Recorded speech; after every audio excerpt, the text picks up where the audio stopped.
దేవుడి నామానికి స్తోత్రములు. ఈ ఉదయకాల సమయంలో మీ అందరికీ కూడా నా హృదయపూర్వకమైనటువంటి వందనాలు తెలియజేస్తున్నానండి.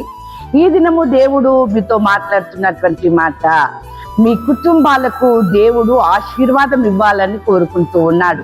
అయితే మీ కుటుంబాలకి ఆశీర్వాదం కావాలి అనే ఆశ మీకు ఉందా?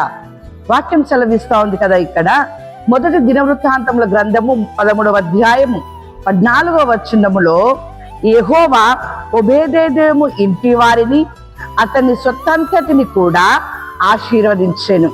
అంతేకాదు యెహోవా ఒబేదెదోమును అతని ఇంటి వారందరినీ కూడా ఆశీర్వదించి ఉన్నాడట. అలాగుననే ఈ దినమున దేవుడు మిమ్మల్ని, మీకున్నటువంటి ప్రతి దానిని కూడా ఆశీర్వదించాలని ఆశపడుచున్నాడు.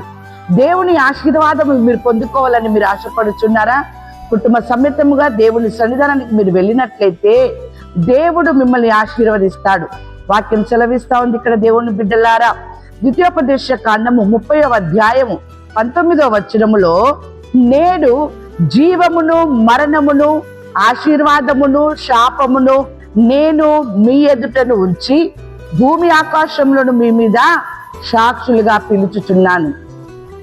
ఈ దినమున దేవుడు జీవమును మరణమును ఆశీర్వాదమును శాపమును కూడా మీ ముందు పెట్టి ఉన్నాడు. మీకు ఏది కావాలో అది మిమ్మల్ని కోరుకోమని చెప్పేసి మీ ముందు పెట్టి ఉన్నాడు.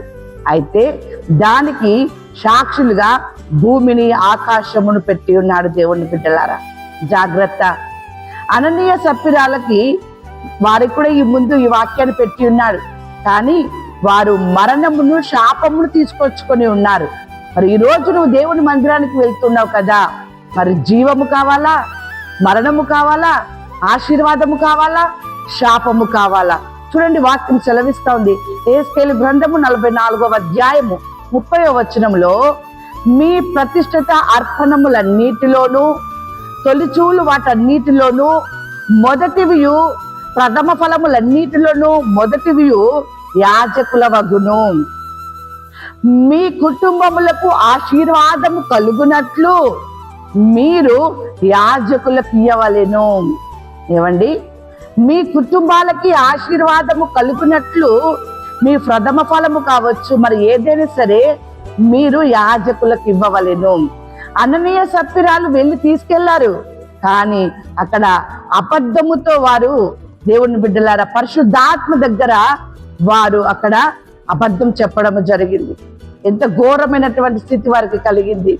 ఈరోజు దేవుడు నీ ముందు ఆయన ఆశీర్వాదాన్ని, జీవాన్ని పెట్టి ఉన్నాడు, మరణమును పెట్టి ఉన్నాడు, శాపమును పెట్టి ఉన్నాడు. జాగ్రత్త. దేవుని మందిరానికి వెళ్తున్నావు, నీవు ఎలా వెళ్తూ ఉన్నావు, ఎలాంటి ఆలోచనలతో వెళ్తూ ఉన్నావు? దేవుడు చక్కగా నీకు తెలియజేస్తున్నాడు. మీ కుటుంబములకు ఆశీర్వాదము కలుగునట్లు మీ యాజకులకు ఇవ్వవలెను.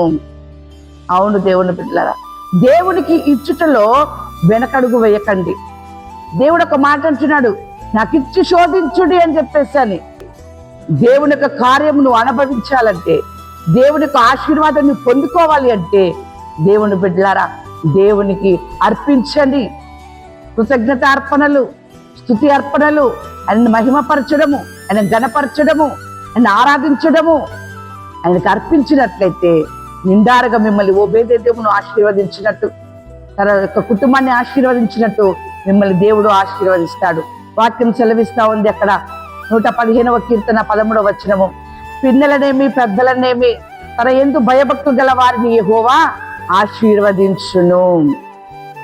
మరియు ఆయన వారిని ఆశీర్వదింపగా వారు అధికముగా సంతానాభివృద్ధి నొందిరట. ఎంత అద్భుతమైన ఆశీర్వాదం! పిన్నలనేమి పెద్దలనేమి అందరినీ దేవుడు ఆశీర్వదిస్తున్నాడు. వారు అంతగా వారు అభివృద్ధి పొంది ఉన్నారట దేవుని యొక్క ఆశీర్వాదం పొందుకొని. ఇటువంటి ఆశీర్వాదం, ఇటువంటి అభివృద్ధి నీ జీవితంలో, నీ కుటుంబంలో జరగాలి అంటే దేవుని బిడ్డలారా, కుటుంబ సమేతంగా దేవుని సన్నిధానానికి వెళ్ళండి, దేవుని స్తుతించండి, ఆరాధించండి. ఉదయకాల సమయంలో దేవుడు మీతో మాట్లాడుతున్నటువంటి మాట, ద్వితీయోపదేశ కాండము 2వ అధ్యాయము 7వ వచనం, నీ చేతుల పనులన్నిటిలోనూ నీ దేవుడిన యెహోవా నిన్ను ఆశీర్వదించెను. నీ దేవుడిన యెహోవా నీకు తోడై ఉన్నాడు, నీకేమీయూ తక్కువ కాదు. ఆ రీతిగా దేవుడు మిమ్మల్ని, మీ కుటుంబాన్ని నిండారుగా ఆశీర్వదించును గాక. ఆమేన్.